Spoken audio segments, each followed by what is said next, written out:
이 시간 말씀을 받겠습니다. 이 복된 시간에 주시는 하나님의 말씀은 우리 계속해서 출애굽기 21장입니다. 출애굽기 21장 1절에서 11절까지의 말씀입니다. 구약성경 113면 출애굽기 21장 1절에서 11절입니다.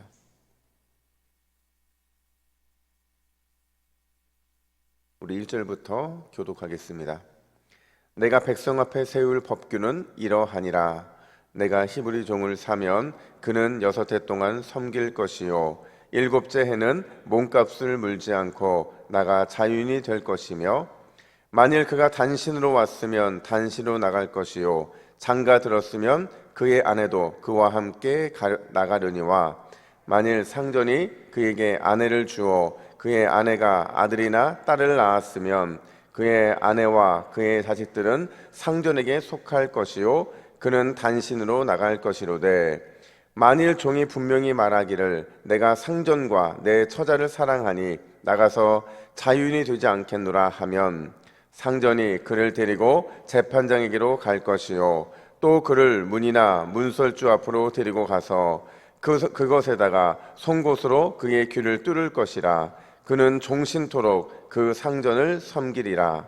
사람이 자기의 딸을 여종으로 팔았으면 그는 남종같이 나오지 못할지며, 만일 상전이 그를 기뻐하지 아니하여 상관하지 아니하면 그를 속량하게 할 것이나, 상전이 그 여자를 속인 것이 되었으니 외국인에게는 팔지 못할 것이요 만일 그를 자기 아들에게 주기로 하였으면 그를 딸같이 대우할 것이요 만일 상전이 다른 여자에게 장가들지라도 그 여자의 음식과 의복과 동침하는 것은 끊지 말 것이요. 함께 읽습니다.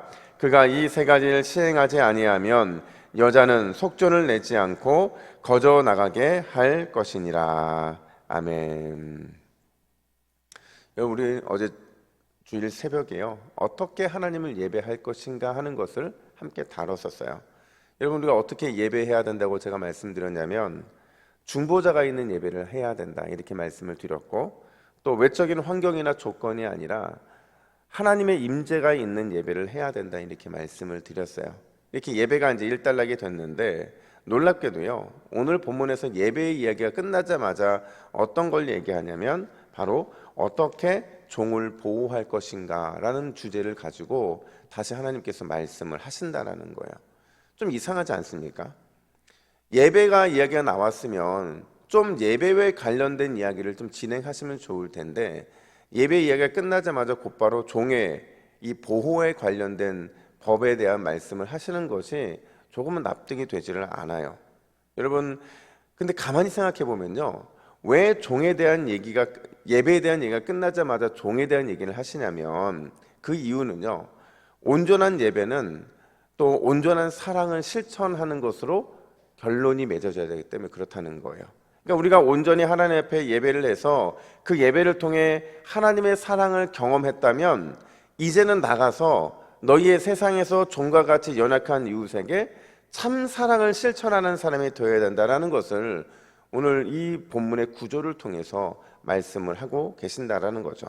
특별히 오늘 본문을 좀 전체적으로 보면 딱 2부분으로 나뉩니다. 1절부터 6절까지는 히브리 남종을 어떻게 보호할 것인가, 그리고 7절부터 11절은 히브리 여종을 어떻게 보호할 것인가, 딱 이렇게 2가지로 나눠지게 되는데, 여기에 중요한 전제가 있어요. 그 전제가 뭐냐면, 지금 성경에서 말하고 있는 이 종은요, 우리가 알고 있는 노예 제도가 아니라는 겁니다. 우리는 보통 어떤 노예 제도를 알고 있냐면, 로마 시대의 노예들, 아니면 이 미국의 흑인 노예 제도라든지, 우리나라로 따지면 조선 시대의 이런 노비 제도가 성경의 이 종과 같은 개념이라고 착각을 하는데요, 전혀 그렇지 않다는 거예요. 오늘날의 종의 개념과는 정말 다릅니다. 어떻게 다르냐면, 이 세상에 말하고 있는 노예 제도는요, 사람으로부터 노동력을 착취하는 데 그 목적이 있는 거예요. 그러니까 수단이죠. 이 수단을 위해서 노예 제도를 뒀던 거예요. 근데 성경에 등장하는 이 종에 관련된 것들은요, 기본적으로 이 경제적으로 파산한 사람에게 노동력을 기반으로 해서 재기할 수 있는 기회를 주는 것이 하나님의 목적이었어요. 여자의 경우는요, 그 당시 여자가 가장 사회적 약자였거든요. 이 여자를 어떻게 보호하고 어떻게 그 여자들을 법적으로 잘 안내할 수 있는가에 이 포커스가 있는 게 바로 이 종의 개념이었다라는 겁니다. 따라서 이 종에 관련된 법은요, 보호법이고요. 그리고 회복을 위한 회생의 법이라고 말할 수가 있다는 겁니다. 그 다음에 과연 오늘 이 본문이 우리에게 어떤 신앙의 원리를 제공하고 있느냐, 두 가지인데요. 첫 번째로 연약한 지체를 대할 때 감정이 아니라 결단과 헌신으로 사랑하라 이렇게 말을 하고 있는 거예요. 여러분 본문의 히브리 남종 보호법 그리고 히브리 여종의 보호법은 원리는 같습니다. 어떤 원리냐면 종을 종으로 대하지 말라는 거예요. 여러분 종이 아니면 그럼 뭘로 대하라는 겁니까? 종이 아니라 함께 보호하고 도와야 될 동료이고 또 같은 하나님을 섬기는 형제와 자매 그 관점으로 서로를 대해야 된다 이렇게 말해주고 있는 거예요. 근데 여러분 그 당시 사람들이 이 얘기 듣잖아요. 아주 웃습니다. 비웃어요. 왜 웃을 수밖에 없냐면요, 이 종들은 어차피 그 당시의 모든 고대 근동의 종들처럼 누군가의 돈이 지불됐거든요. 누군가의 돈이 지불됐기 때문에 어떻게 해서든지 돈값을 하게 만드는 게 세상의 계산 방법이에요. 근데 성경은 그렇게 하지 말라는 거거든요. 하나님은 그렇게 하지 말라는 거예요. 그럼 어떻게 해야 되느냐? 우리 2절 말씀을 볼까요? 우리 2절 말씀 같이 있습니다. 시작. 내가 히브리 종을 사면 그는 6해 동안 섬길 것이요 7해에는 몸값을 물지 않고 나가 자유인이 될 것이며. 아멘. 여러분 종을 종으로 되는 것이 아니라 종에게 자유를 주라는 거예요. 물론 이 종도요, 이 경제적인 돈이 지불됐기 때문에 그들도 회생을 위해서는 자신의 노동력을 헌신해야 되는 게 맞아요. 그래서 그 헌신의 시간들이 6년이면 6년 열심히 섬기고 나서 마지막 7년이 되면 종으로서의 아무런 조건 없이 자유가 선포돼야 된다는 거죠. 심지어요, 여러분 6년을 다 채우지 못한다 할지라도 희년이 되면, 그러니까 그 안식년 7을 7번 곱하고 나서 다음 해니까 안식년이 지나고 난 다시 그 다음에 50번째 되는 해에는 6년이 되지 않아도 그냥 자유를 얻을 수 있는 기회가 제공되었거든요. 이게 뭘 얘기하는 거냐면 그들의 이성으로는 이해가 되지 않았을 겁니다. 그리고 감정적으로도 어떻게 보면 흥분할 수 있는 법이에요. 그럼에도 불구하고 종에게 자유를 주기를 결단하고 헌신해야 된다는 거예요. 왜요? 이게 하나님의 뜻이고 하나님 말씀대로 사는 것이고 이게 내가 종을 지금까지 어떻게 대해왔는지를 보여주는 결과물이기 때문에 그렇다는 겁니다. 주인이 종을 사랑으로 대했고 형제요 그리고 나와 함께하는 동역자로 대했다고 한다면 반드시 주의 말씀대로 자유롭게 풀어줘야 된다는 거예요. 이게 십계명의 이웃사랑 정신이거든요. 근데 과연 그렇게 할 수 있느냐는 것을 오늘 본문은 묻고 있는 거죠.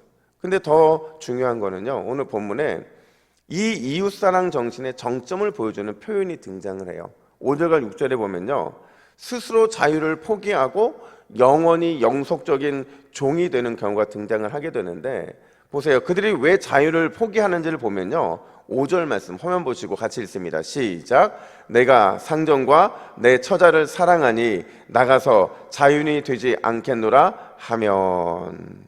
여러분, 상정과 아내를 그리고 자식들을 너무 사랑했기 때문에 이 남자는 자유를 얻었음에도 불구하고 자유를 포기한 거예요. 내려놓은 겁니다. 그러니까 자신의 자유를 포기하기까지 그만큼의 사랑의 마음이 그에게 있었다는 것을 보여주고 있는 거예요. 근데 중요한 거는요, 이 남자가 그렇게 영원히 자유를 포기했을 때 몸에 흔적이 남았다는 거예요. 어떤 흔적이요? 6절 보니까 귀를 뚫었다는 겁니다. 여러분 이게 그냥 일반 노예 얘기하는 게 아니고요, 노예에서 자유를 얻었음에도 불구하고 자유를 스스로 포기해서 귀를 뚫은 사람 이야기를 하고 있는 거예요. 이 가족들이, 이 주인이 이 노예를 보면, 이 종을 보면서 어떤 마음이었을까요? 분명히 자유한 사람인데, 자유를 얻었는데 나를 위해서, 가족을 위해서 귀를 뚫고 영원한 종이 되었 이 모습을 보면서 과연 어떤 감정이 들겠냐는 거죠. 빚진 마음 들지 않을까요? 나를 위해서, 우리를 위해서 스스로 종이 된 그 모습을 보면서 얼마나 그 마음에 빚진 마음이 강하게 일어나겠냐는 거죠. 여러분, 예수님은 이거를요 사랑의 빛이라고 말씀을 하시고 사랑의 본이라고 말씀을 하신다는 거예요. 여러분, 사랑은 감정이 아닌 줄로 믿습니다. 사랑이 감정의 내용이 없는 게 아니에요. 있어요. 하지만 결정적인 순간에 사랑은 감정이 아니고 우리의 결단이고 헌신이라는 거예요. 사랑 때문에 종이 자신의 귀를 뚫었던 것처럼 사랑 때문에 예수님께서 자신의 손과 못자국, 옆구리의 창자국, 이 흔적을 남기셨던 것처럼 오늘 이 새벽에 우리 역시도 사랑으로 인한 결단의 흔적, 헌신의 흔적이 남아야 있어야 되는 줄로 믿습니다. 우리가 여러분 10년 신앙생활하고 20년 신앙생활하고 30년 신앙생활하는 게 뭐가 의미가 있겠어요? 우리 안에 종이 된 흔적이 없는데, 우리 안에 누군가에 대한 헌신의 흔적이 없는데 그것이 우리에게 어떤 소용이 있느냐 하는 겁니다. 여러분, 이번 한 주간 주님께서 여러분에게 원하시는 그 헌신과 사랑의 흔적을 남기는 복된 한 주가 되기를 예수님의 이름으로 축복합니다. 뿐만 아니라 두 번째로 오늘 본문이 말해주는 건 뭐냐면 순종하면 반드시 하나님께서는 책임져 주신다라는 것을 보여주고 있어요. 여러분, 중요한 질문 하나 해볼게요. 여러분, 이 종보호법이 그 당시로서는 굉장히 파격적이었고, 그리고 이 종보호법이 오늘 아주 세세적으로 살펴보진 않았지만 기본적인 틀 자체가 하나님의 사랑이 얼마나 큰지를 보여주는 그런 보호법이거든요. 7년마다 안식년이 되면, 50년째 신년이 되면 종들을 주인에게서 자유롭게 풀어주는 이 법이잖아요. 근데 여러분, 이 법이요 이스라엘 백성들이 잘 지켰을까요? 7년마다 종들을 다 풀어주고 50년째 되는 해에 그 종들을 다 자유를 줬을까요? 단 한 번도 그런 적이 없어요.